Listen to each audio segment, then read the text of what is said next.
everybody. Welcome to Rachel's Reviews. This is our February episode of Obscure Animation, where we try to talk about indie and less acclaimed, less known, watched animation. And we have a really great time doing it. We're doing it for years now. It's so much fun.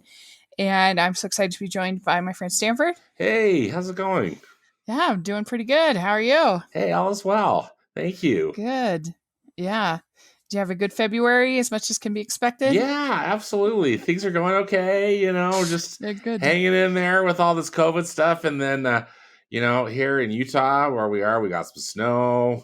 Finally, Yeah. We've had the weirdest winter. Or I guess really It's just really more like true. the driest winter. Well, everywhere in the U.S. has had a weird winter, it feels like. Yeah. It's like snowing in Texas. Like, what? Yeah. What on earth? Exactly. It's pretty crazy. It's crazy. But, so this month we decided to talk about the film Millennium Actress. And this is a anime film. And had you ever heard of this film? No, I had not heard of this film. I've heard of this director, but I've not heard of this film. Yeah. Yeah. I had actually written a piece for rotoscopers on it. They were doing a Fathom event release. Cool. Yeah. And so I wrote a review. They sent me a screener or whatever. And so that was my first sort of exposure to it. This was in 2019. They did. And I was really impressed by it. I thought it was really beautiful. I gave it a 5-star review. It was just very stunning animated film. What was your overall thought of it? I think stunning is a really good word for it. I was really taken with the beauty of the animation, as well as really just the care of just like the TLC of the storytelling. Just like this just seemed like this was a project that had a lot of love behind it. Also, I was taken with the unusual nature of the storytelling. Yeah. Which often happens in anime, right? But I thought this one, I've never really seen a film like this, particularly an animated one. Yeah. So, yeah. Yeah. And I don't know if I would go 5 stars now. I might do more like 4, but I still think it's really strong and really beautiful. And definitely something that more people should check out. And so let's talk a little bit about the filmmaker, Satoshi Kon. And sorry if I pronounced names wrong, but ditto for me too. So he's probably most well known for the film Tokyo Godfathers. Tokyo Godfathers is where I had heard of him. Yeah. Mm-hmm.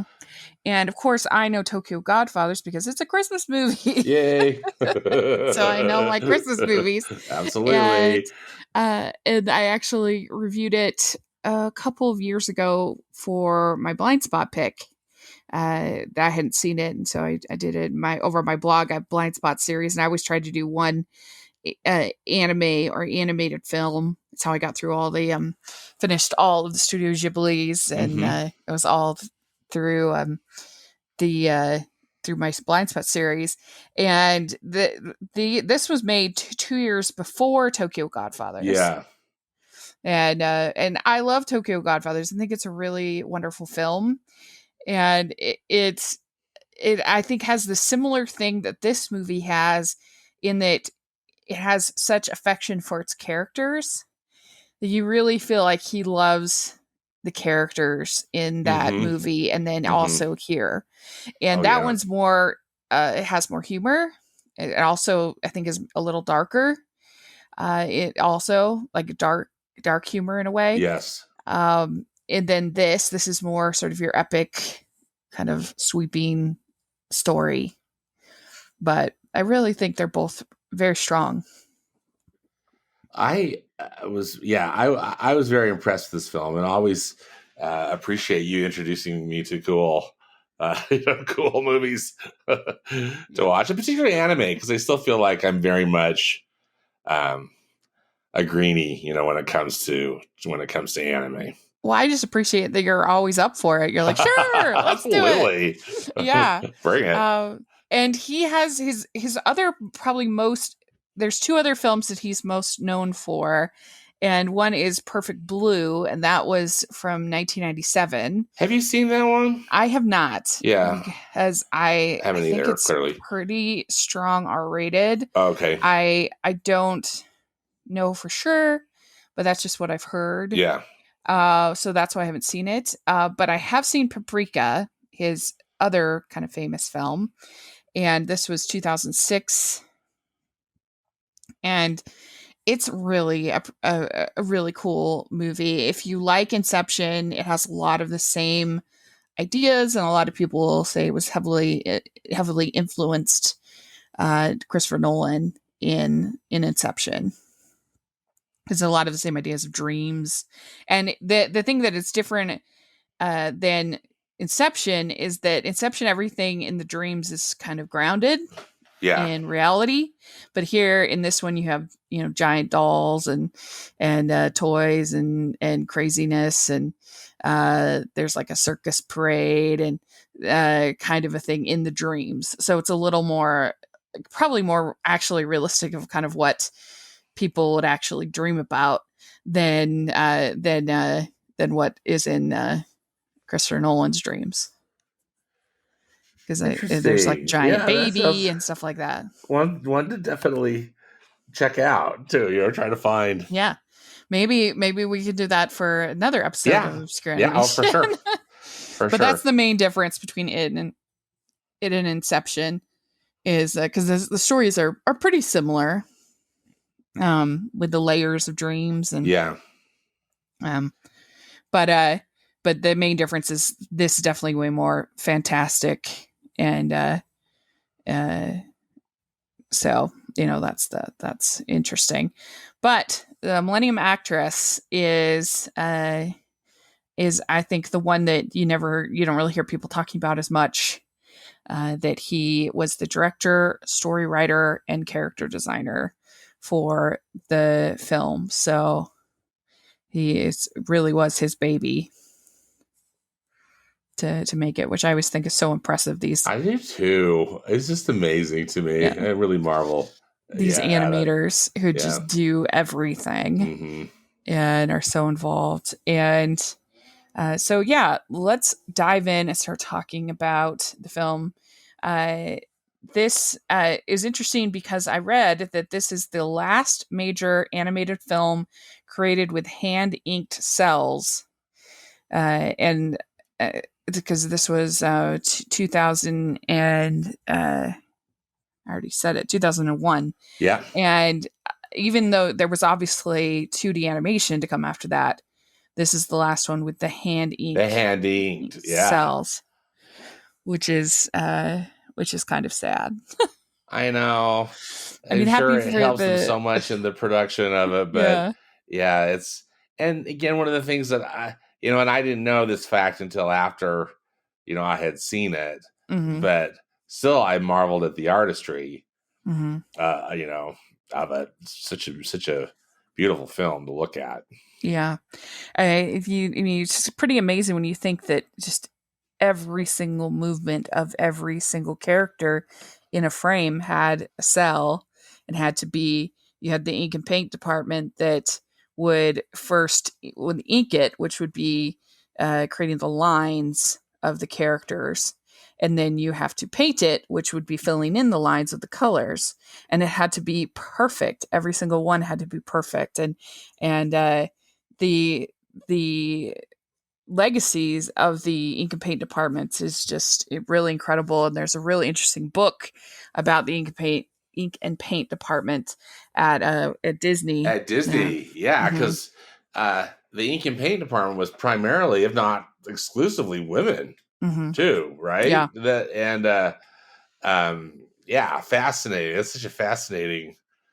So, have you had a chance to go to see the tour the Disney studio a lot, Rachel? No, I want to so bad. I think you'd love it. They take you into typically they take you into the ink and paint building that still exists. Mm-hmm. And there are some offices in there, but a lot of it is a combination of kind of a museum as well as they still, the only ink and paint stuff that they produce is stuff they sell. That Yeah. stuff and but still you just see the hundreds of jars of paint that line the wall, and just to see the hand artistry, you just kind of, I just, that's one thing I want to do in a time capsule, is go back in Oh, time I to see know. how all that worked. Thank goodness for these cool books and these historical accounts of it. But I have still, seen the ink and paint department at D23 yeah. do their demonstration, and so that was pretty fun, Oh and talk yeah. about it,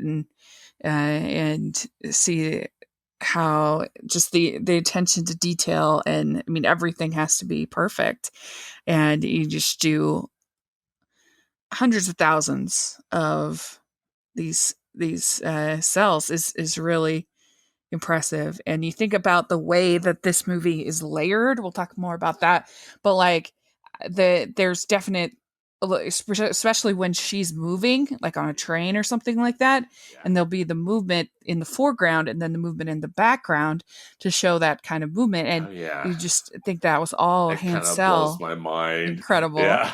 Incredible. Yeah. And so the uh, the goal of Satoshi Kon making this movie was to give it a seamless connection between illusion and reality. And he said he wanted it to have a nostalgic aesthetic, is what they said. And so what they're trying to do is they are intermixing the the scenes of the movies that she's in, this actress, and also her life. Plus, you have the documentarian and And his and the cameraman, cameraman. Yeah. yeah, that are also there, all telling the same story. And what did you think of that? Did you think it was confusing, or did you think it worked? Well, I think it worked. I mean, initially it was a little confusing, but then I caught on and was Mm-hmm. able to go with it. The and I really liked the concept of it. I thought it made it a lot more interesting, as as they're interviewing this actress who's been retired for many years, right? And Mm-hmm. she's aged, and that they're uh, almost like experiencing the history along with her. I thought it was a great visual and storytelling technique. Yeah. I like it too. There are a few times when the movie versus the real life get a little confusing, particularly in the Yeah, middle. yeah.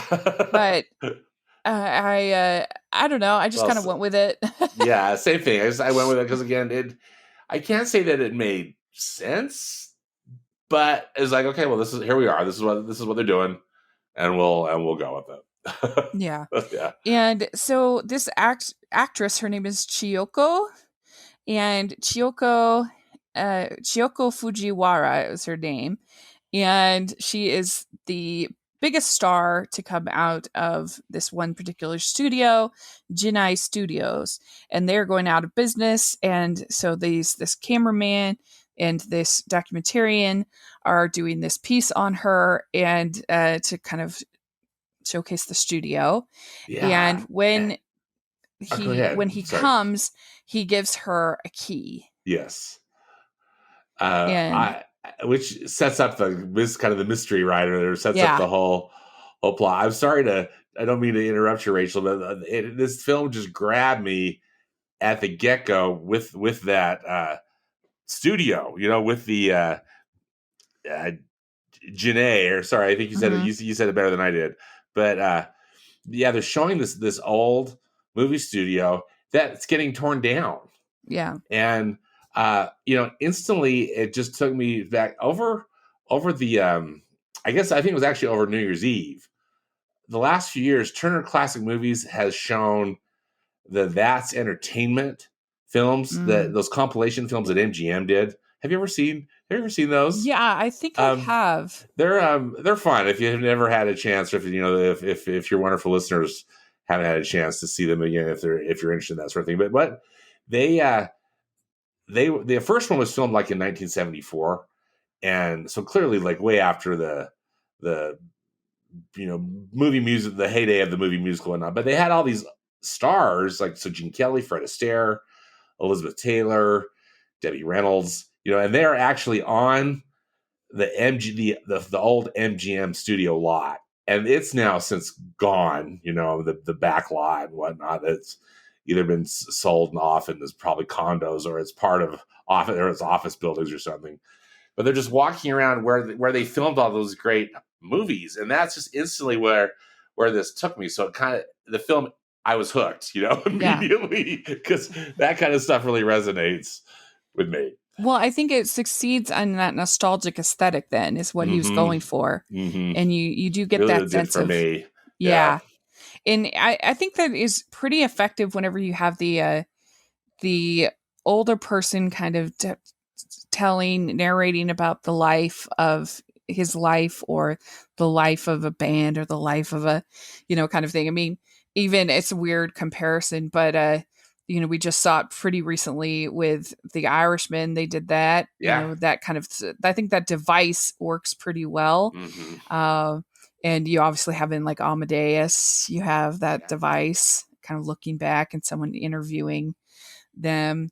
And so that's basically what you have here.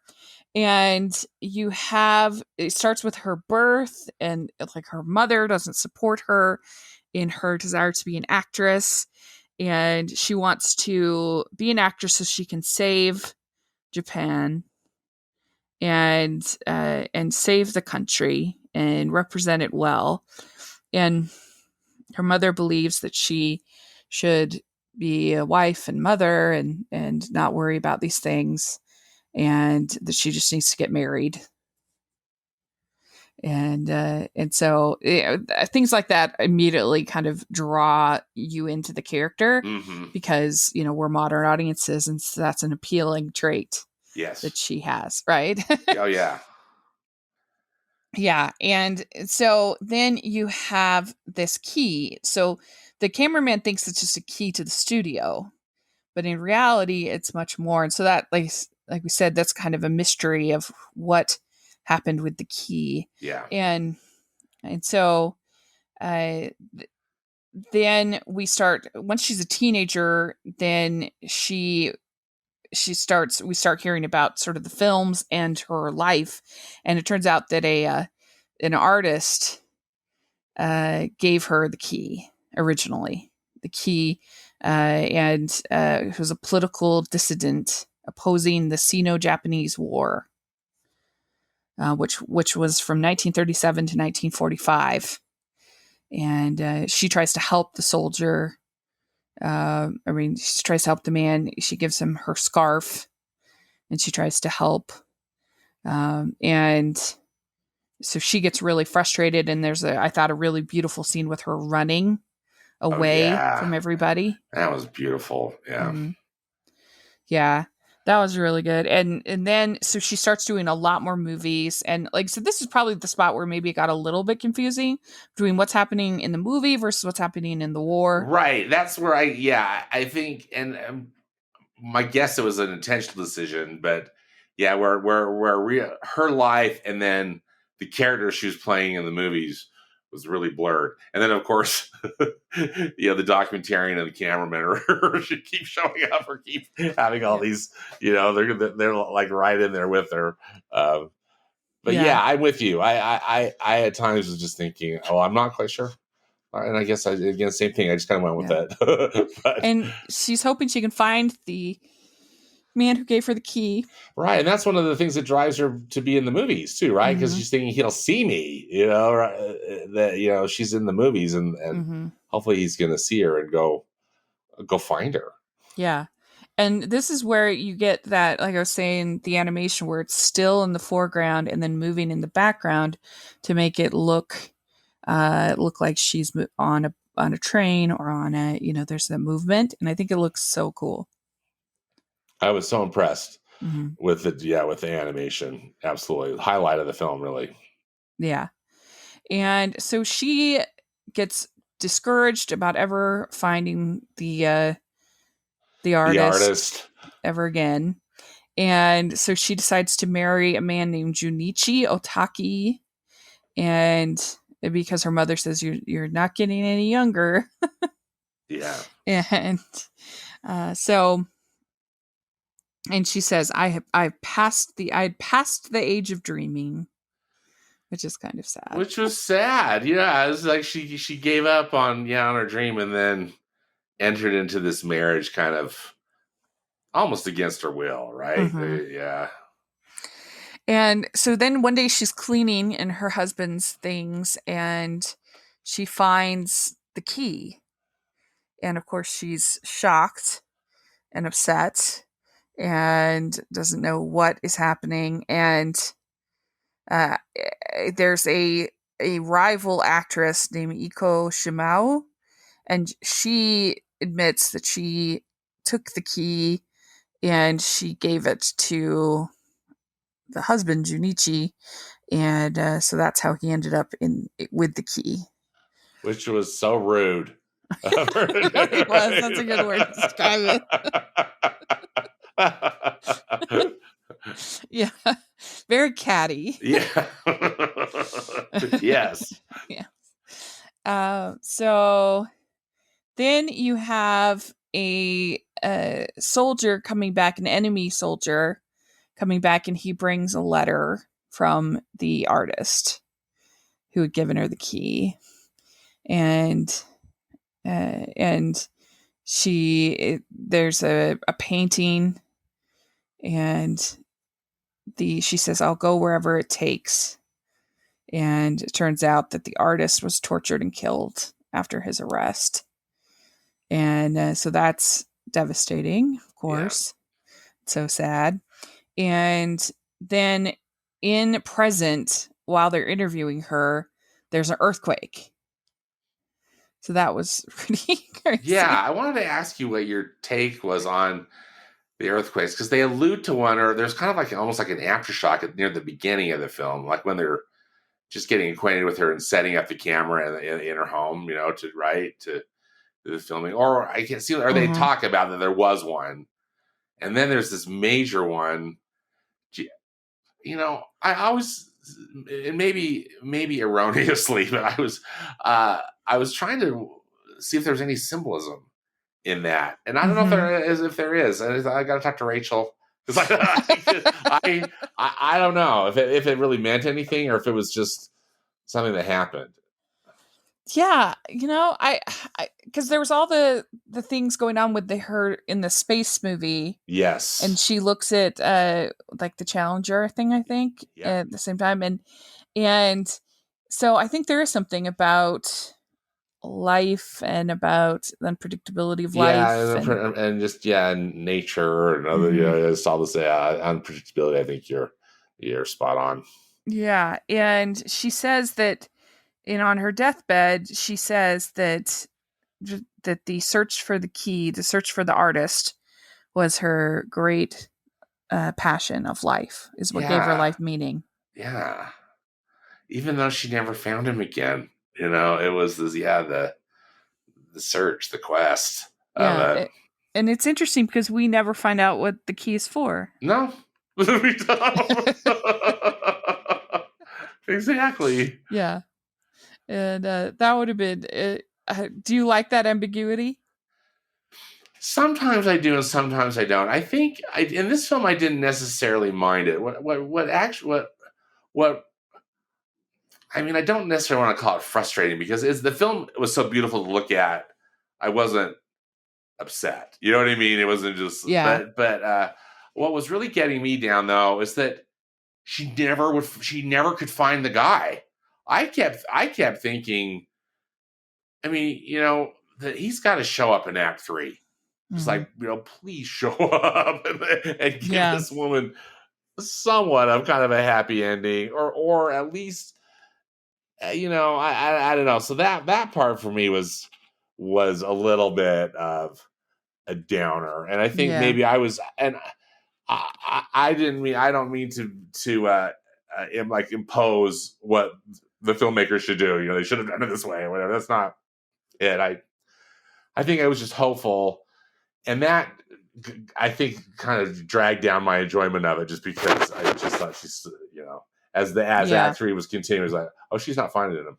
I was like, this is not. They are not going to get together at the end of the Yeah. film, which It is was such a definitely bittersweet, yeah. at the very least, if not just absolute actual tragedy. And it's, I think, especially for a story where it's about somebody that's telling stories, about Hmm. somebody who's an actress, about somebody who's, Yeah. for her to not get the happy ending is a little bit hard to take, because obviously we care about the character at this point. Hmm. And it's kind of like, if your name didn't have the meetup at the end, that you just would feel like, what? It's a really good point. It would be like, well, I love this movie, but wow, this ending is just kind of wow, Yeah. did not bring it all together in a satisfying way. And again, not that everything has to have a happy ending. I just feel like too, just because it was emphasized so much. I mean, she was working so hard for this, that she so desperately wanted it. It seemed to be a real disappointment. To me, I was Hmm. really bummed Yeah. about it. I think that Tokyo Godfathers does have a happier ending. Yeah. So I don't know if he learned, but I think you can see the contrast there, which Hmm. I think that Tokyo Godfathers goes to a lot darker places. Yeah. So maybe you need it more. I don't know, but uh, with serious mental health problems and Right. poverty and suicide and things like that. Yeah. Whereas this, it's more kind of normal. I still think that um, if I had to do uh, if I had to do a um, if I had to do a ranking of, I feel like this movie and Wind Rises and In This Corner of the World are very similar. Those three Yes. movies, and I'd say they're all good. I like them all. I like them. I like them too. I Yeah. think that In This Corner of the World is still the best. I would concur with The Wind Rises being a close second for me, Hmm. because I was really quite smitten with that film too. Yeah. And same thing, I saw, I was able to see it on the big screen, and that makes such a difference, I think, with anime Hmm. too. I mean, with any film, but I mean, just I totally get it. Like you were saying, like how you gave Millennium Actress 5 stars after seeing it on the big screen. You'd be like, wow, that was Yeah. amazing. Because that's what I kept thinking. She was like, oh, I wish I could see this on the big screen. I mean, my TV was fine, but I know. yeah, you know how it goes. But uh, I think you bring up it's a very good point about just kind of stylistically, or I guess story wise, those films are very, very similar. Yeah, and I mean they're all three about, they both all three have nostalgic elements about starting telling a whole life, and they all three involve romance. This one the least so. It's not really all that romantic, but I there's kind of the know. hope of romance. That's what I kept thinking. Yeah, it's just, and again, maybe that's why I was pulling for the happy ending, because it's like Yeah. it almost seemed like it was going to be a classic film romance, but it never does that. Hmm. And we've done all three for obscure animation, I was so gonna say, people yeah, we've done all. watch. Yeah, But yeah, in this corner of the world, it's so devastating what happens, and I think the whole thing of their arranged marriage is just so interesting and so beautiful, the way it's done. And so it's, I don't know, it's just so good, and definitely very underrated as far as I'm concerned. But I think that this is also just beautiful. I think the way, especially like I said, the way the animation moves and flows. I think you could almost put the Tailed Princess Kaguya in this yeah, group as oh for well. sure. That one is really long, but Yeah, it's beautiful. I like it. This one is, I think, the shortest of the group, yeah, I so think that's you're right. nice. Yeah, it's definitely short, under 2 hours, right? Isn't it? Yes, Yeah, it's 87 minutes. So 87 minutes. Yeah, under an Mhm. hour and a half, right? Just barely. Yeah. Yeah. So, yeah, Wind Rises is over 2 hours. Wind Yeah. Rises. So anyway, they all are great. They all have something to offer.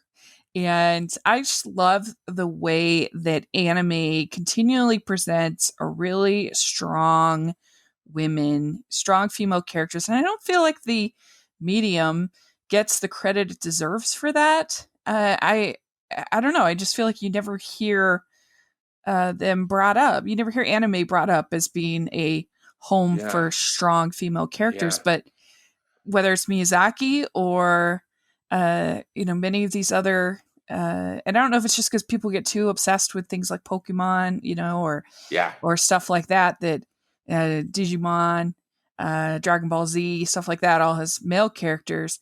But as far as movies go, there are so many anime films with strong female Yeah. characters. Yeah. Really good point. hmm And a lot of times, actually, I feel like the male characters are sort of your comic relief. Yeah. More- Which is how I felt about the documentarian and the cameraman in this, right? That they were kind of combination of comic relief and again, just kind of, I don't know. Again, it was just I thought just a very artistic way of of bringing them, of keeping them in the story as the document, as her history unfolds. She's telling her life story. Mhm. And I feel like this is a movie that you could never remake because I think that I don't know. I just feel like it would be really generic because most of the stuff that I think makes it special would probably be changed by American filmmakers. Yeah, And so things like the storytelling devices and the untidy ending and not knowing what the key is for, all that stuff, hmm, I feel like would probably be changed unless you got somebody who's more of an auteur yeah, filmmaker. yeah. Well said. Yeah, like David Lowery or somebody like that, Hmm. maybe. But uh, yeah, I don't think it could be done very well. But yeah, I really like this film. And so let us know if you're listening what you think of Millennium Actress. Is it one that you've seen? Do you like it? How do you think it ranks with some of these other ones we talked about?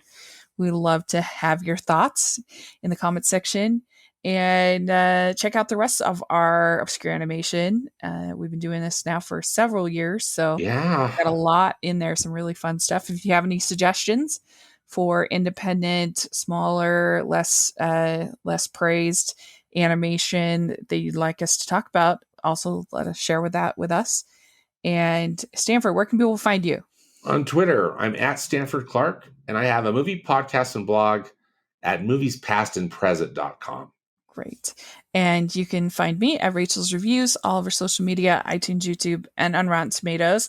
And I will post in the description my original review from Oh, cool. Rotoscopers. So if Yeah. people want to read it, they can and check that out. And make sure you're following us here at Rachel's Reviews, but also at Hallmarkies Podcast. You can read my interviews and other fun stuff going on. I mean, you can watch my interviews and other fun stuff going on over there. And make sure you check out our Patreon group. We really appreciate that. It helps so much. And we also have our merch store, which has animation junkies hashtag animation junkie shirts. So take a look at that. And thanks so much, everybody. And we'll talk to you all later. Hey, thanks. Bye. Bye. Thanks. Bye. Bye. Thanks. Bye. Bye.